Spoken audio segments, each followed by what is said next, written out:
Ça fonctionne très bien. Donc, effectivement, on va prendre l'évangile de Luc au chapitre 18. Et on va lire la fameuse parabole du juge inique. Donc, soyons attentifs. Soyons vraiment attentifs à cette histoire qui se trouve dans l'évangile de Luc au chapitre 18, verset 1er. On va lire les 8 versets qui sont concernés par cette histoire. Les 8 premiers versets. Jésus leur adressa une parabole pour montrer qu'il faut toujours prier et point se relâcher. Commence bien. Jésus leur adressa une parabole pour montrer qu'il faut toujours prier et point se relâcher. Il dit, il y avait dans une ville un juge qui ne craignait point Dieu et qui n'avait d'égard pour personne. Il y avait aussi dans cette ville une veuve qui venait lui dire, « Fais-moi justice de ma partie adverse. » Pendant longtemps, il refusa. Mais ensuite, il dit en lui-même, « Quoique je ne craigne point Dieu et que je n'ai d'égard pour personne, néanmoins, parce que cette veuve m'importune, je lui ferai justice. Afin qu'elle ne vienne pas sans cesse me rompre la tête. » Le Seigneur ajouta, « Entendez ce que dit le juge inique. » On va faire une première pause à ce niveau-là. Puisque Jésus nous a dit, « Entendez ce que dit le juge inique. » Donc on va relire ce que le juge inique, donc inique ça signifie injuste, puisqu'on a vu que c'est quelqu'un qui non seulement il ne craint pas Dieu, mais en plus il précise bien que les gens qui sont en face de lui, il n'en a rien à cirer. Ce n'est pas ses affaires. Lui il est là, il a son poste, il prend son salaire, sa position dominante est terminée. Voilà. Alors voyons voir quand même puisque c'est Jésus lui-même qui nous dit d'entendre, donc on va revenir dessus. Qu'est-ce qu'il a dit ce juge-là? Verset 4. Pendant longtemps il refusa, mais ensuite il dit en lui-même. En lui-même. C'est-à-dire que ce juge-là, il ne va pas forcément, et d'ailleurs il n'a pas les qualités premières pour ça au départ, pour avouer qu'il commet l'injustice par sa bouche. Pour avouer que, effectivement, là, la personne qui vient toujours me voir, elle est en train de me casser la tête. Il ne le dit pas à sa bouche, il le dit en lui-même. D'accord? Il raisonne en lui-même. Donc, à force de venir le voir, il commence à réfléchir. À force d'insister, il commence à réfléchir, ce juge inique. Et il dit, « Quoique je ne craigne point Dieu et que je n'ai d'égard pour personne, néanmoins, parce que cette veuve m'importune, je lui ferai justice, afin qu'elle ne vienne pas sans cesse me rompre la tête. » Vous avez le premier mouvement qui est le verset 4, et le deuxième qui est le verset 5. Premier mouvement, il dit qu'il ne craint pas Dieu, qu'il n'a d'égard pour personne. Ok. Ça, nous aussi, on le voit. Si on était dans la situation, nous aussi, on le voit. On le voit déjà, ça. Même s'il te le disait avec sa bouche, il te ferait que confirmer ce que tu vois déjà, ce que tu subis déjà, si on se met dans la situation de cette veuve-là. Ok? Donc, ce n'est pas le plus important. Le plus important, c'est la suite. C'est le verset 5. Néanmoins, parce que cette veuve m'importune, je lui ferai justice afin qu'elle ne vienne pas sans cesse me rompre la tête. Donc, c'est là-dessus qu'on doit focaliser notre attention. C'est le résultat qui compte. C'est le résultat sur lequel nous, on doit rester concentrés et porter notre énergie sur bien comprendre. C'est ce que je disais tout à l'heure en introduction. Vous pouvez avoir, et donc c'est pour ça qu'il y a deux mouvements. Le premier mouvement du verset 4, c'est pendant des heures de parler combien le juge il est inique, combien il est méchant, combien il est comme ci, combien il est cela. Si ce n'est pas un juge, c'est ton frère, c'est ta sœur. Si ce n'est pas lui, c'est ton patron, c'est ton collègue. Bon. À un moment donné, une fois qu'on a fini, on n'a plus de salive, et qu'on n'a même plus de pensée, une fois qu'on est bien fatigué, peut-être qu'on va trouver un peu de temps pour se rappeler cette parole-là. Pour se rappeler que, attends. Si je passe beaucoup de temps à être dans les commentaires, les constatations, les explications, etc., je donne beaucoup d'importance à mon problème. Donc, je fais grossir mon problème. C'est pour ça qu'on parle de montagne. Mais avant qu'il y ait une montagne, il y a d'abord des petits grains de sable. Hein. Ah oui. Et ça prend, sur le plan naturel, ça prend des milliers d'années pour former une montagne. D'accord? Quoique Dieu peut la faire pousser en un jour. Il suffit d'une petite éruption volcanique. C'est pas compliqué pour lui. Mais nous, parfois, on est comme les volcans. Et on s'est tous ici, on s'est tous déjà emportés, n'est-ce pas? On s'est déjà tous été en colère. D'accord? Celui qui parle, celui qui entend. Maintenant, tu te mets en colère vis-à-vis d'une situation. Vous avez remarqué qu'on se met rarement en colère vis-à-vis de soi-même. Hein? Hein? On ne se met pas en colère quand on passe devant le miroir à la salle de bain, on ne se met pas en colère contre nous-mêmes. Hein?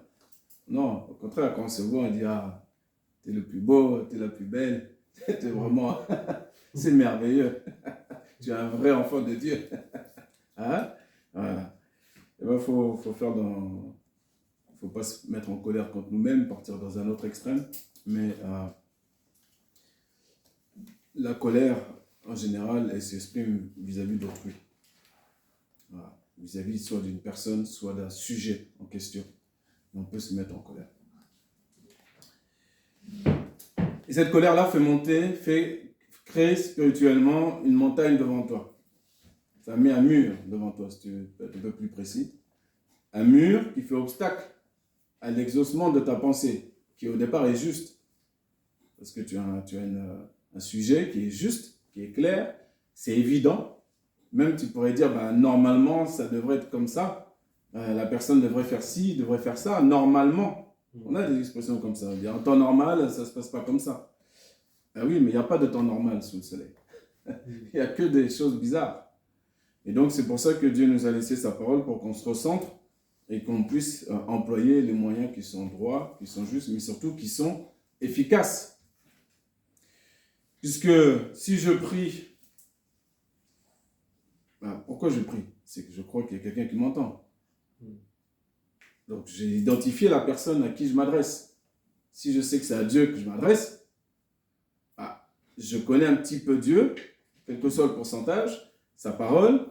Donc, à un moment donné, comme ce n'est pas un homme, ce qu'il dit, il est lié à sa parole. Il court derrière sa parole pour l'accomplir. Il court derrière. Nous, les hommes, c'est différent. On parle, puis après, on oublie, puis après, hop, ça revient à notre pensée, puis ah mince, c'est vrai. Et après, peut-être on va courir pour appliquer ce qu'on a dit il y a 3 ans avant. Mais Dieu, c'est pas comme ça. Donc, on ne profite pas assez du fait que Dieu est très différent de nous. Donc, maintenant que ce mur, il est là, là, c'est compliqué maintenant. Et tu vois bien que tu ne peux plus. Je prenais l'exemple de la colère, hein, mais tu vois bien qu'après un temps de colère, même si tu essayes de rentrer dans ta chambre pour prier, tu vois bien qu'il y a un mur. Sauf si tu veux faire le religieux, blablabla. Non, il vaut mieux que tu sors, tu vas marcher loin. Tu vas faire ta promenade, ça ne sert à rien. Tu ne peux pas faire prière pour prière.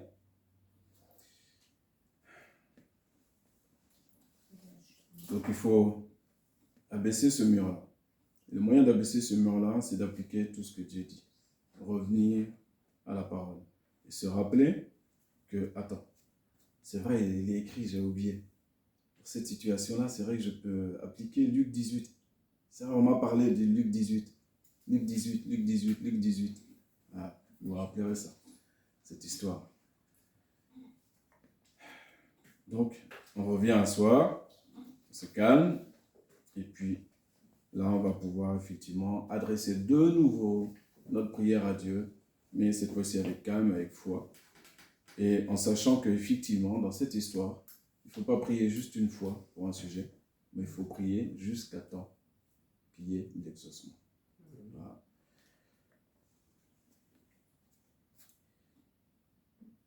Là, dans le cas contextuellement de la parabole citée par Jésus-Christ lui-même, il a choisi un personnage le plus détestable possible pour qu'on puisse comprendre que Dieu est souverain sur n'importe quelle créature qui est sous les cieux.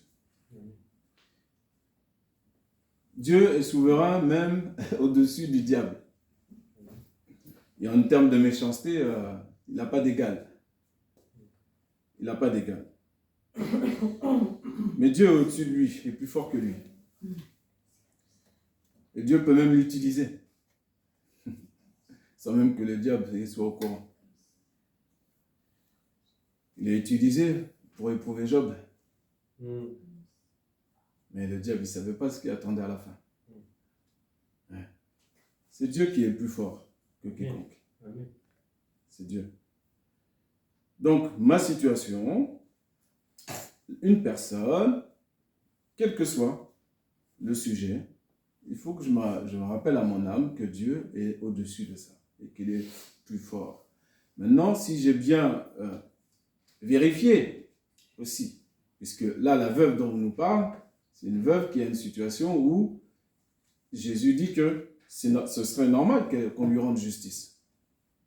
D'accord? Là, on parle bien de quelqu'un qui... C'est-à-dire, toi, tu as évalué la situation. Il vaut mieux que quand tu te présentes devant Dieu, tu saches, tu as le droit de te présenter devant Dieu, mais ce qui sort de ta bouche doit bien prendre en compte tous les paramètres. Si tu as des torts dans une affaire, ça doit sortir de ta bouche aussi devant Dieu. Et dire, oui, j'ai fait ceci, oui, j'ai fait cela. Tu confesses tes fautes, et ensuite tu demandes effectivement que la justice s'opère, la justice de Dieu s'opère. Qu'elle s'opère comme Dieu le veut, comme lui l'entend.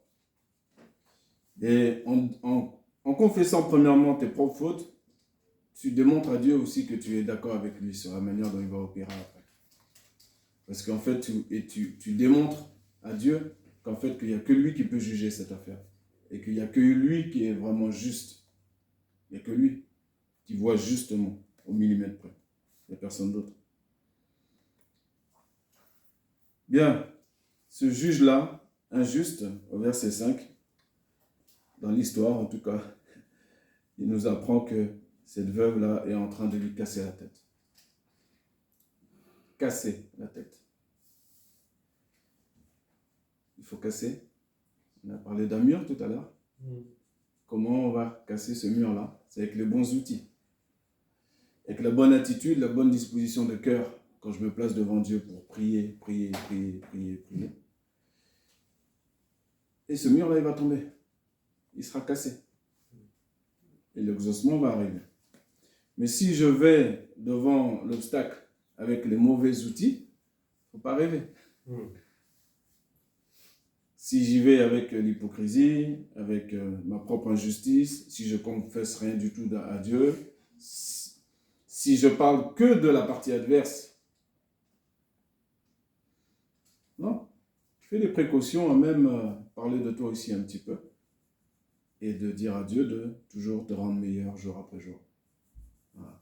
Il va te rendre justice pour la situation, très bien. Maintenant, qu'est-ce que tu vas faire une fois qu'on t'a donné justice? Qu'est-ce que tu vas faire?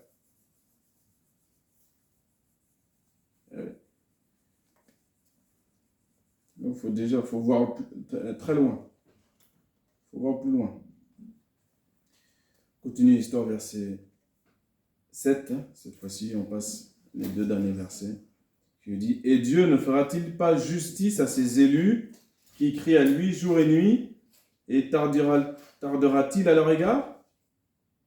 Je vous le dis, il leur fera promptement justice. » Promptement.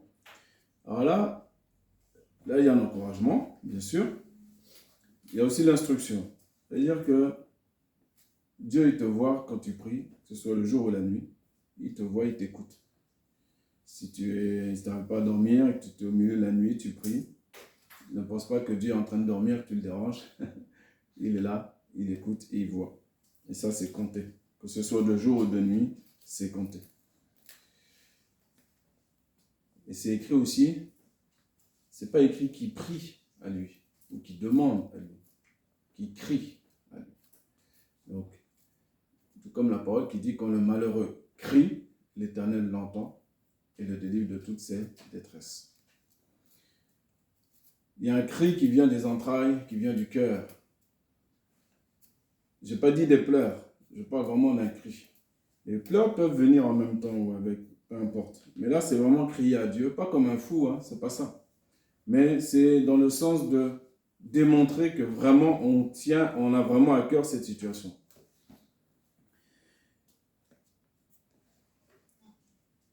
La deuxième instruction, c'est quoi? C'est qu'il nous dit, attends, je vous le dis, il fera promptement. C'est-à-dire rapidement. C'est-à-dire par surprise. Toi-même, tu seras surpris. Tu ne vas pas t'y attendre. Tu ne vas pas t'y attendre. Non. Peut-être même, tu auras abandonné. Ou oublié tes premières prières.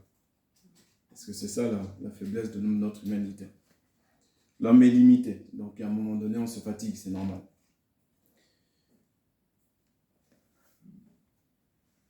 Et il te fera justice. C'est pas le juge unique. Là, c'est Dieu lui-même, cette fois-ci. Qui te fera justice.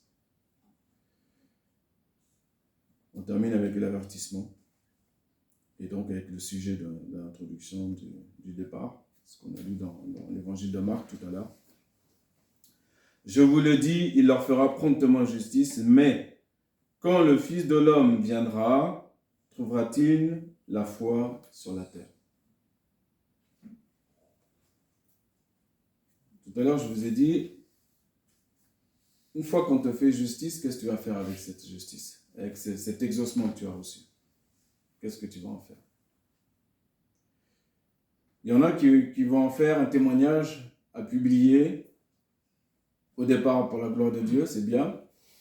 Et après, des fois, c'est pour sa propre gloire, sans s'en rendre compte. La manière dont les gens, des fois, témoignent, on se demande de quoi ils témoignent. Mais ce que Dieu il dit derrière, c'est que quand Jésus viendra, est-ce qu'il va trouver la foi? C'est-à-dire, est-ce que ça va te servir, cet exaucement-là? Est-ce que même tous les efforts que tu as mis sur une situation ou une prière pour une personne, est-ce que tous ces efforts-là vont t'amener à garder la foi jusqu'au bout?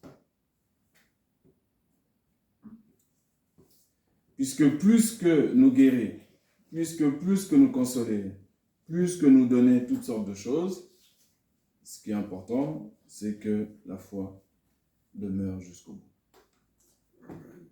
Jusqu'au bout. Puisque des épreuves, nous en aurons encore et encore. Nous sommes contents d'être instruits par la parole de Dieu, d'avoir pu parfois la mettre en pratique, d'avoir pu donc avoir les fruits, les résultats de cette mise en pratique-là, d'avoir témoigné, comme je l'ai dit, de manière juste.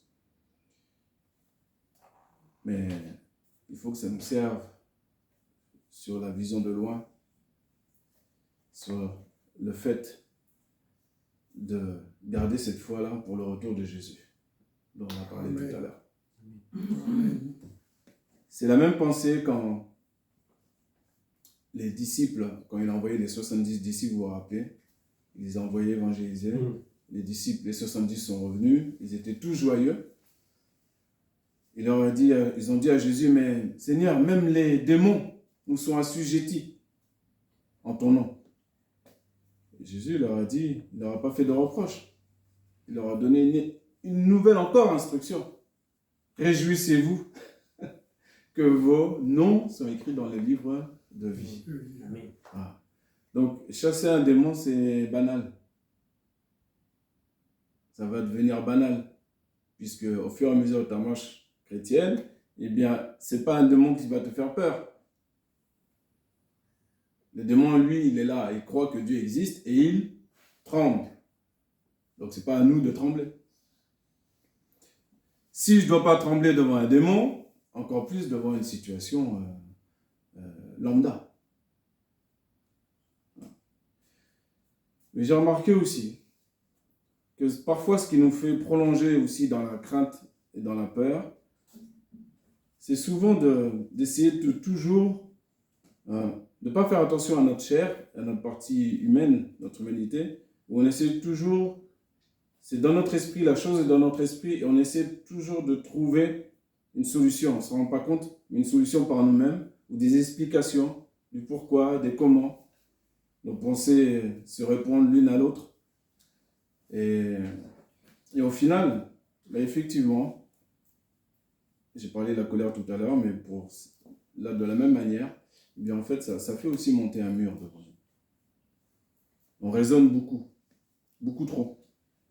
On a lu en introduction, Jésus qui était dans la barque, il a dit, pourquoi avez-vous de la crainte? Pourquoi vous avez peur? Et toi, si tu étais dans la barque là, avec la tempête, et que tu découvres Jésus, parce que c'est les premiers instants, tu découvres le personnage, tu vas te dire, bon, c'est un peu bizarre cette question. Eh oui.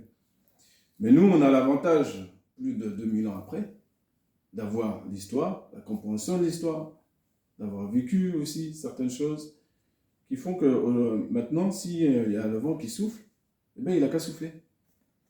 C'est ça ta réaction. Il n'a qu'à souffler. Ben oui, puisque ma vie, elle est bâtie sur le rocher, sur Jésus. Donc, il n'a qu'à souffler.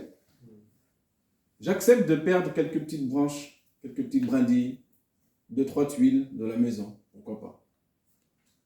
Quand je dis j'accepte, c'est pas que je préfère avoir une maison avec des petits trous. C'est pas ça.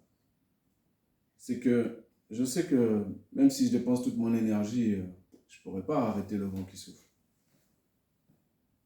À ma manière. À la manière de Jésus, oui. Si je comprends qu'il m'a donné aussi cette autorité-là pour dire aux tempêtes de ma vie, silence. Tais-toi. C'est fini. Pendant que tu dis ça, c'est le rapport de Luc 18, pendant que tu reprends cette attitude-là d'homme et de femme de foi, eh bien, tu peux voir le vent quand même continuer à souffler, jour après jour. Mais ton état d'esprit a changé. Tu as compris que, et tu vas le sentir même en toi, que si tu dis et si tu fais la même chose que Jésus a fait, et si tu y crois, eh bien à un moment donné, le vent, la tempête, elle s'en va. Elle s'en va. Maintenant, quand Jésus reviendra, c'est ça aussi, la chute de l'histoire. Et pour moi, en tout cas aujourd'hui,